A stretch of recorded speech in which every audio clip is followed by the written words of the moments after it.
Hello viewers, welcome back to my YouTube channel. তো কেমন আছেন সবাই? আশা করি ভালো আছেন। তো আজকে দেখাবো আমার যে পায়রাগুলো ডিম নিয়ে বসেছিল, তো তাদের বাচ্চা কেমন উঠেছে বা কটা করে বাচ্চা উঠেছে।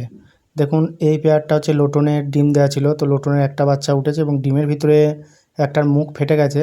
তো এটারও বাচ্চা ভিতরে নড়ছে, এটাও আশা করছি সুস্থভাবেই থাকবে, দুটোই সমানভাবেই উঠে যাবে ভালোভাবে।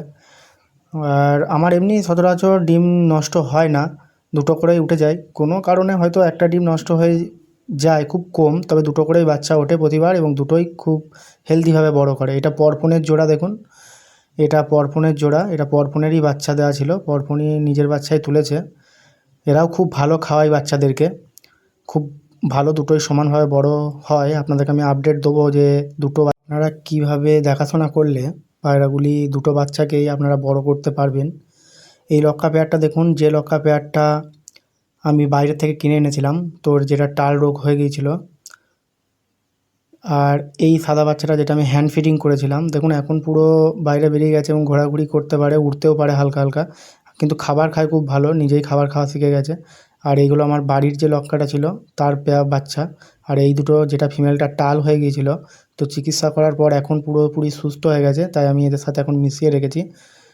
আর এটা নানের একটা সিঙ্গেল আছে, আমি আর একটা খুঁজছি, এটা সচরাচর আশা করছি মেল আছে, সরি এটা ফিমেল আছে, তো মেল খুঁজছি একটা। আর এটা আমার জ্যাকোবিনটা, এটার সঙ্গে তো একটা ক্যাপুচিনো জোড় দিয়েছি।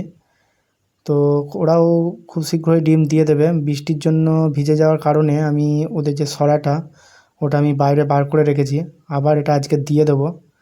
দেখুন, ফিমেলটাকে বাইরে বার করে রেখেছি বলে কেমনভাবে ও রেগে আছে। আর ফিমেলটা যেহেতু উড়তে পারে তাই ওকে ছেড়ে রেখেছি, কিন্তু জ্যাকোবিনটাকে ছাড়লে ও ছাদ থেকে পড়ে যেতে পারে, সেই জন্য ওকে এখন খাঁচার মধ্যেই রেখেছি। মানে এগুলো বেশি ভালো ওড়ে না, চট করে বেশি উড়তে পারে না, পড়ে গেলে আর এরা উপরে উঠে আসতে পারবে না। কিন্তু ক্যাপুচিনোটা খুব ভালোভাবে উঠতে পারে। আপনারা যারা আগের ভিডিওটা দেখেছেন আমার, তারা দেখে থাকবেন যে আমি ক্যাপুচিনোর সাথে এই জ্যাকোবিনটা জোড় দিয়েছিলাম। আর এখানে কয়েকটা পেয়ার গিরিবাজ উড়ছে, তো আমি এদেরকে উড়াইনি, ওরা এমনি নিজে থেকেই উড়ে গেছে। আশা করছি ছাদে কোনো বাঁদর টাঁদরের উৎপাত হয়েছিল, কারণ আমার ছাদে এখানে বাঁদর আসে, এরা অনেক হাইটে উড়ছে পায়রাগুলো, কিন্তু এখন নিচে নামার দিকে। আর এই পায়রা এমনি খুব সুন্দর খেলে, যে পায়রা দুটো এখন দেখছেন খুব ভোল্ট মারে, দূরে উড়ছে, সেই জন্য অতটা ছবি ক্যামেরাতে দেখানো সম্ভব হচ্ছে না। তো যেদিন আমি উড়াবো আরও ভালোভাবে ভিডিও আপনাদেরকে দেখাবো। আর এইগুলো বাঁদরের ভয়ে হয়তো উড়ে গেছে এখন নামার দিকে। আর এই ফেন্সিগুলো যেদিন আমার ছাড়া থাকে, আমি সেদিন এই গিরিবাজগুলোকে উড়াই না, কারণ এই ফেন্সি পায়রাগুলোকে দেখে এরা নিচে নেমে যায় খুব তাড়াতাড়ি। তো যেদিন আমি গিরিবাজগুলোকে উড়াই, সেদিন আমি ফেন্সিগুলোকে আটকে রাখি আর গিরিবাজগুলোকেই শুধু ছেড়ে রাখি এবং উড়াই। তার ফলে ওরা খুব সহজে খুব ভালোভাবে উড়ে যায় এবং অনেক হাইটে পুরো মেঘেই ঢুকে যায় বলতে গেলে। আমার এই পায়রা যেগুলো উড়ান আছে খুব ভালো ওড়ে, এবং যেগুলো খেলে সেগুলো নিচের মধ্যেই খেলে,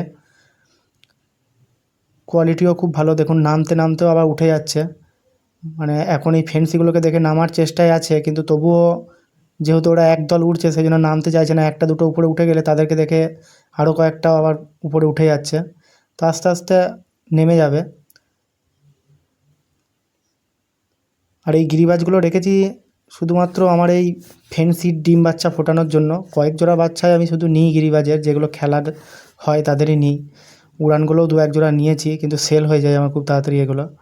আর গিরিবাজের থেকে আমার ফেন্সিটাই অতটা ভালো লাগে, মানে গিরিবাজটা অতটা পছন্দ নয়, তাই এদের ডিম সরিয়ে দিয়ে আমি ফেন্সির ডিমগুলো দিয়ে বাচ্চা তুলি, সেই জন্যই রেখেছি এই পেয়ারগুলো।